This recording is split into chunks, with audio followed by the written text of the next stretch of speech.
My name is R. Crosby Lyles, and this is News from the Can. The shocking truth about Jordan Peterson is that he's basically moderate.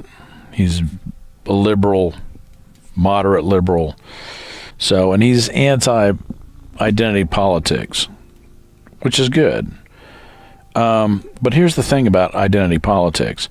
Identity politics only really takes down the left. The left is socialism. And pretty much identity politics, you can't really, identity politics can't really do any damage to conservatives, to the Republican Party, because it's a lot more uniform in a sense. It's not, there's a certain amount of diversity on the right, but not really that much. There's more diversity on the left. And what identity politics does is it cleaves off white people from the left. In other words, it separates white people from socialism, which is the end goal. 10 years ago, I've discussed this at length with my brother, who doesn't do a lot of blogging now, but at one time did a considerable amount of blogging, and he's actually been read quite a bit. He had a website. Still has a website, conceptualguerrilla.com. But at that time, 10, 15 years ago, well, really more like 15 years ago, there were more left-leaning websites out there. The concept of political correctness and everything has been around for a long time. 20 years ago, Bill Maher was fired from his television show called Politically Incorrect for being politically incorrect. So that's how long that terminology has been around. Political correctness is nothing new, but it has become sort of an extreme sport lately. Anyway, my brother had a website, and there were several. Still has a website. I don't know how much traffic it gets, but there were more than a handful of left-leaning websites out there, and basically they sort of succumbed to Daily Kos. Daily Kos sort of rose to prominence.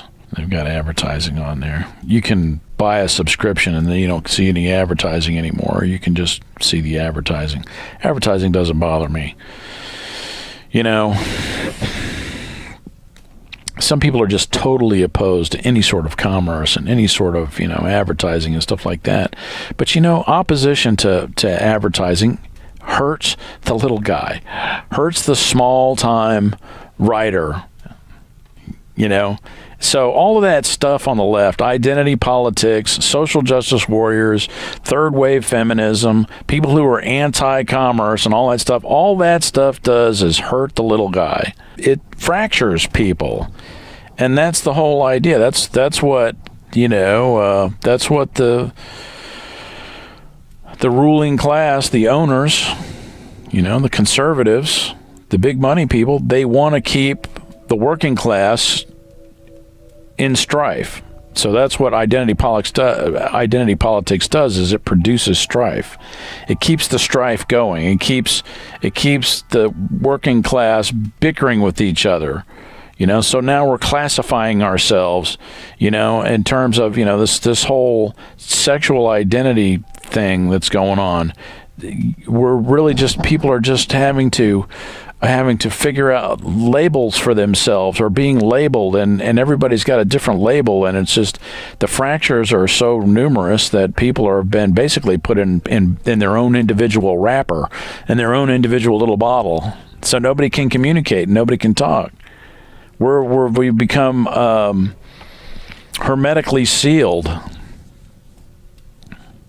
So this great experiment of the internet, this great experiment of communication, has basically been turned from a tool for people to get together into a weapon against them, to divide them. And that's identity politics. And again, identity politics only hurts the left, and has been detrimental to the left from the beginning. So way back in the day, 10 years ago, there were several left-leaning sites out there. This was one of them. There were many, and they all basically boiled down to Daily Kos. And then at some point along the line, I don't know, maybe 5 or 6 years ago or so, Daily Kos, the folks that frequent the site started leaning more and more towards identity politics. And my brother decried that. He was like, God, that's bad news. I remember him talking about it 5, 6 years ago, 6, 7 years ago. He was talking about it. He was like, man, they're leaning towards, they're moving towards identity politics, and that's just a bad idea. And of course it is. It's poison. Identity politics is poison, and obviously so. Now Jordan Peterson comes out, and the first thing that I see Jordan Peterson is this thing, and it's a little hard to find. I haven't been able to find it, but it's called Fix Yourself, I believe. It's a playlist by somebody named Akiva Fould, something like that. But anyway, that's the only place that I've been able to see it. This guy here is a socialist. The professor at Evergreen State College out in Oregon. That guy's a victim of of identity politics. The social justice warriors, basically chased him out of there. It's a way to assassinate leftists. Because the only position to the left of socialist is social justice warrior. And side note, whether he's guilty or not, I don't know. Bill Cosby, who knows? Maybe he's really guilty. But they tried the guy. We're talking about a case that's decades old, multiple decades old. There's no physical evidence, and yet they managed to convict him. And that's all they need is just a conviction. Because now, see, the deal with Bill Cosby is that he was a massive donor to black candidates. And so you could think of it as an assassination, essentially. This is how assassinations are done nowadays. They don't shed blood anymore because when you kill somebody, you just turn them into a martyr. It's messy. It's much better. You want people you want to tear them out root and branch. Now, as far as Bill Cosby is concerned, I don't know if he's guilty or not. I don't want to get into that. But at this point, if he comes back on appeal and he wins and he gets, and he gets off of the charge, still, if anybody takes money from him, now the right, the conservatives can say, look who so-and-so is taking money from, Bill Cosby, blah, blah, blah. So he's essentially been neutralized, being accused of some sort of, inappropriate behavior by women. That's heavy duty. And that's a slippery slope, and everybody's walking on eggshells, and everybody feels like their liberty is impinged and everything else, and it's coming from the left. Go figure. And, what would be good to do would be to dig down and find out where exactly all this who got the idea for identity politics? Who came up with who started injecting identity politics into Daily Kos in the first place? Where did this stuff come from? And my contention is that it came from, J-Trig style. I have to say that, not necessarily J-Trig, because that's a U.S. government cyber intelligence. It's Mission Impossible kind of shit. Now, Jordan Peterson comes along, and I don't know who the hell, don't really know anything. And the first thing that I see this "you can fix yourself" thing. So I reflexively put up a video, not really knowing that much about him, and I kind of pretty much got him wrong. It sounds like he's saying, basically just be a good little slave, which is what my video was about. It's on my other channel that I don't really do politics on anymore. I keep all my politics on this side.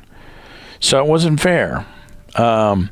Because Jordan Peterson is a lot deeper than that, and he's got a lot of really interesting things to say. He throws that Marxist-Leninist thing out there a lot, and I'm like, well, that sounds like he's feeding the bear there, like he's an operator. You keep talking about Marxist-Leninist type of stuff. tag the left, which is socialism, to tag that with all this other mess that nobody knows where it even came from. So he must be, an operator. And I don't think so. After, watching as much as I watched of him recently and reading this article, this very good article by Wesley Yang, the shocking truth is that, Jordan Peterson is basically a moderate, that he's about moderation. And the reason that he keeps coming up, he keeps talking about the Marxist-Leninist thing. I didn't understand where he was coming from. I didn't understand the genesis of Jordan Peterson, how he sort of blossomed into view. I understand the genesis of it. And the genesis of it, Sam Harris clash with Jordan Peterson in heated argument. This whole first part of the video here is Jordan Peterson describing where he came from. The description that he's giving of these tribunals, these social justice tribunals and stuff that they have going on in Canada, and his experience with the pronoun law and stuff in Canada. The reason that he's referring to, that he keeps saying Marxist-Leninist is because what he's describing is really sort of Stalinistic. Frankly, it sounds scary. It really does. When he started talking about social justice tribunals, I'm like, holy shit. Oh, and then there's this thing about sensitivity training for people for unconscious racism and stuff like that. And it's like, wow, that's downright Orwellian. It really is a master value, because it's the only corrective to human stupidity. It's the only mechanism by which we can improve our society. And in fact, it's the value that allows us to improve our other values. So anyway, Jordan Peterson put up a couple of videos about the pronoun law, about what was going on with him as an instructor, and the backlash and all of the voluminous newspaper articles that came out and lambasting him and all of this, and I didn't understand. I keep looking at this guy's face and I'm thinking, what the hell is with this guy? He's so serious and so stern and stuff, and he almost looks depressed. Of course, he has had an issue with depression apparently at some point in his life. But then again, there's this pugnaciousness, and he's fighting it out, and it was a puzzle, and I'm like, what is with this guy? And this video right here, link will be in the description, it basically explains where he's coming from and why he has this pugnaciousness and this and everything. It's because he's fighting against this absurd Orwellian nightmare that they got going on up in Canada. And what the hell are these people thinking? What the hell, man? That's some crazy shit. And it's, okay, Marxist-Leninist, sure, why not? By the way, the whole time that the Marxist-Leninist crap was going on in the USSR and they were over there slaughtering the shit out of people, between, 1942 and we'll call the election of Ronald Reagan, let's say 81, 82, somewhere in there, we were doing socialism over here. But it's a laissez-faire socialism. Our tax rate, by the time John Kennedy was done, he had lowered it to 70-something%, the high marginal tax rate. And before that, it was in the 90-something%. So that's what we had going on over here. Well, obviously, we were trying to pay down that war debt and stuff. But we had more people in the workforce than ever before. And by the way, they say that World War II ended the Great Depression. That's true. But what we also had during World War II was we had a command economy. There are models of Chevy vehicles that you can't find in, 1940 through 43 or something like that, or 42, 43, I forget. That they don't exist because, that they were basically just making tanks. Or is it Ford? So there was a command economy, and the federal government handled labor negotiations directly. And by command economy, they basically told the business owners they had just laid down the law, pretty much. And that pulled us out of the Great Depression. So when anybody points to that, well, of course, we had a command economy. Now, is that going to work all the time? Well, I don't know. Maybe not. But what we did not have between 1939 and 1987 is we did not have any busts, any serious busts. The boom-bust cycle had pretty much been arrested. So that's laissez-faire socialism, which is really what we're talking about. We're not talking about some sort of, that nobody likes the Orwellian shit. Nobody likes that. Nobody likes the thought police. So when people on the left started getting into that thought police stuff and the identity politics and the fringe lifestyle stuff and the special interests, identity politics basically just serves the desire for power of certain special interests. It amplifies their power to the detriment of the entire, of everybody else. So, and they say that these slim margins, they don't mind chasing white people away, average white folks, because that narrows the margin, and the narrower the margin for elections, the more power that they have. This is something that I've heard. I keep bringing up white people. Well, the country is still majority white in most places. So when you cleave away white people from the left, then you're cleaving away the largest demographic. And when you cleave male from female, then you're splitting in half the electorate. So there's all these divisions that are being created. Divide and conquer. And it's to the point now where the country is positively schizophrenic. And it's obviously so. I mean, any rational person who looks around says, you know what? This country is fucking schizophrenic, man. So Jordan Peterson is addressing that. And it used to bug me when he would talk about Marxist-Leninist. But now I'm like, well, okay, whatever. Because he's addressing all these other fundamental problems that have existential implications. The things that he's talking about, he's on point a lot of times. So he's handling a situation that's pretty dire. And I didn't realize how dire it was up there. That what they describe is sounds pretty severe.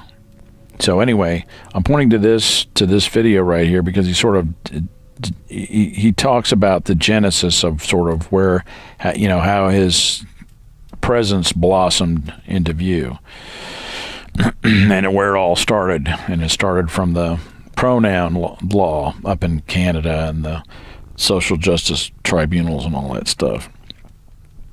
So anyway, I just wanted to say that, I put up a couple of videos and it wasn't necessarily all that flattering of Jordan Peterson.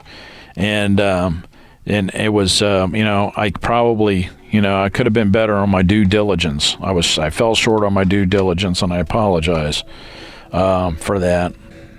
I think it's important to state that identity politics does way more damage to the left than it does to the right. It doesn't really damage, doesn't do anything to the right. It doesn't do anything but strengthen them. What I like about Jordan Peterson is that it seems like he's maybe an agent for healing.